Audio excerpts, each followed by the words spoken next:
kaligtasan mula sa ating Panginoon. Hallelujah. Ito lang po ang aking mensahe sa oras na ito ay simple lang ito at alam kong aware po kayo dito dahil itong buwan na ito ay buwan ng pag-ibig. Pero at sa ating lahat, ang anak ng Diyos talaga naman ay araw-araw may pag-ibig. Hallelujah. Praise God. Ayon sa salita ng Diyos ng John 3:16, for God so loved the world that He gave His only begotten Son, that whosoever believeth in Him should not perish but have everlasting. Naniniwala ba kayo sa pag-ibig, mga kapatid? Amen. Ang pag-ibig ng Diyos ito po ay may forever, may perfect ang pag-ibig ng ating Panginoon. Amen. So, for God so loved the world, He gave His only begotten Son for me, for you, and for us. Alam niyo mga kapatid, ang tunay na nagmamahal na nagbibigayan, mahal na mahal ka ng Diyos dahil binigay niya ang nag-iisang anak niya para sa iyo. Hayaan mo na tuwing nakikita at nalalamang salitang pag-ibig dahil palalamang pag-ibig ng Diyos sa iyo. Diba? Pag yung Valentine's Day, wala akong kapartner, sabi niya, nakahanap siya ng partner, pero ang Diyos, siya matatagpan mo ang kanyang perfect na pagmamahal at pag-ibig. Ang true love, mga kapatid, cannot define, hindi mo siya ma-define ng love kasi you can only describe o may lalarawan mo ang pag-ibig. Sa totoo lang, love is always in action. Nakikita sa demonstrate o sa action ng tao. Kung tunay na nagmamahal ay pinapakita siya ay nagmamahal. Kaya kita niyo po sa scripture, di po ba sabi ng Bible, for God so loved the world that He gave His Son. Yung nagmamahal, dinidefine niya not by just feelings, as by intention. Yung intention niya. Ano po yun? Dinidefine niya yung pagmamahal by action because His great love for us, pinadala niya ang kanyang anak para sa atin, para sa iyo, para sa akin.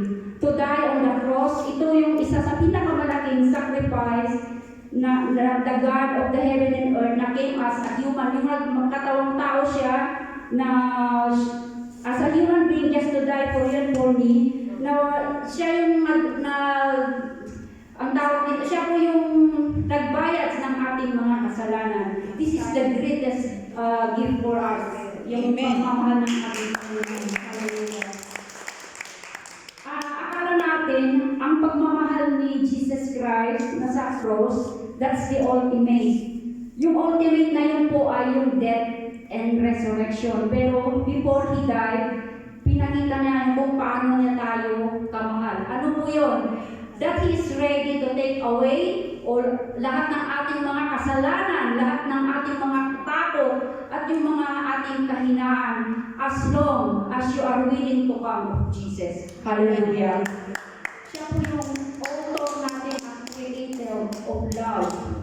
Because author of creator of love is God Himself. Mahalaga tayo sa Diyos. Hindi dahil sa ating resume, kung ano katauhan natin, kundi dahil tayo ay kanyang mga anak. Mahal niya tayong lahat, maging niya o mga nagkasala, itinakwil tayong lahat, itinakwil, asinwa, malungkutin o sawi sa pag-ibig. Napakalaki ng pag-ibig ng Diyos, kaya mahal niya kahit ay may hambog, sakim, mayabang, at masama. Kaya ang pag-ibig ng Diyos ay may kalakip din na pagdidisiplina. Pero ang Diyos ay sadyang masakit ang kanyang pagdidisiplina. Pero hindi ito ang dahilan para tumalikod at maumalis sa pangangalaga niya. Kung may dapat alisin, ito yung mga bagay na mapapalayo ka sa iyo sa Kanya. Yung bagay na kung ikaw ay nasaktan o binigyan ka ng pagsubok sa ating Panginoon, kapatid, huwag kang humina. Dahil isipin mo, ang nagmamahal talaga ng tunay sa iyo ay ang ating Panginoon. Kaya huwag tayong magalit din kapag tayo tinutuwid ng ating mga leaders, pastors. Ayaw kasi nila tayo na papasaluhin natin ang ating leaders at pastors.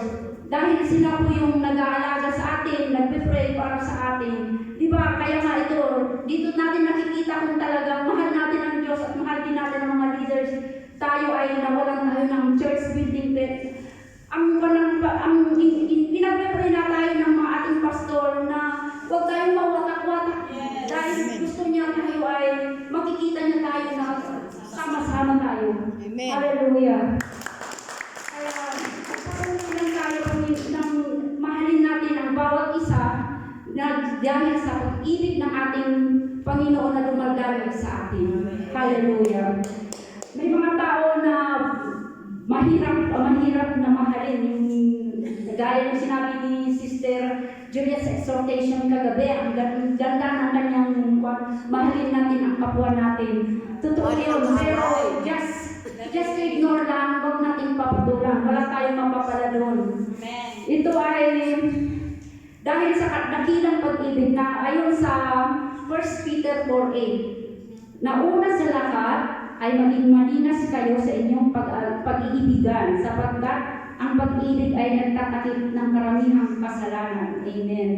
Dahil sa kadakilang pag-ibig ng Panginoon sa atin, kaya nagawa niya tayong tanggapin, gaano man tayo kadumi, gaano man tayo di kamahal-mahal ang sinasabi sa atin sa kanyang salita ng pag-ibig o mapapanatili sa atin at makakatulong sa atin upang tanggapin din ng ibang tao. Gaano man karumi ang kanyang pagkakamali at gaano man sila hindi kamahal-mahal, magagawa nilang mahalin kasi tayo mismo nakaranas ng dakilang pag-ibig ng Panginoon. Ay magagawa natin yun, mga kapatid, yung mahalin natin.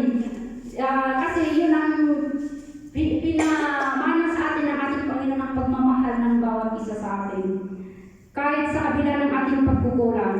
Kaya mga kapatid, mahalin natin ang Diyos, sambahin at pasalamatan dahil sa pag-ibig na dumadagal sa atin. At yun yung we-build ang relasyon natin sa Panginoon. We desire the love of God to our life na sa atin na yung buhay Kristiyano, nasa atin yung Panginoon. Base sa action, sa salita at sa ating karakter. Hallelujah. Amen. Yung malamang po ang aking maikling mensahe sa salita ng ating